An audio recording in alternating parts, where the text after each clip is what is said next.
রহমতের ফেরেশতারা সেই স্ত্রীর উপর অভিশাপ দিতে থাকে।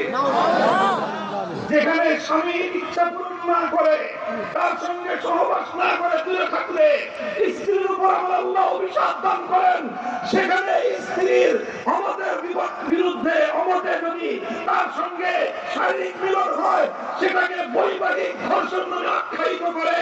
প্রকৃত ধর্ষণ জেনা এবং ব্যভিচারকে পরিচালনা চলছে। মনে রাখবেন, আমাদের এই এজেন্ডা গুলো খুব ঠুনকো এজেন্ডা নয়। আমাদের এই কথা সাধারণ কোন কথা নয়। অসভ্য এই সকল কালচারকে প্রতিষ্ঠিত করার এই কালা কানুন বাংলাদেশের মানুষ মানবে না।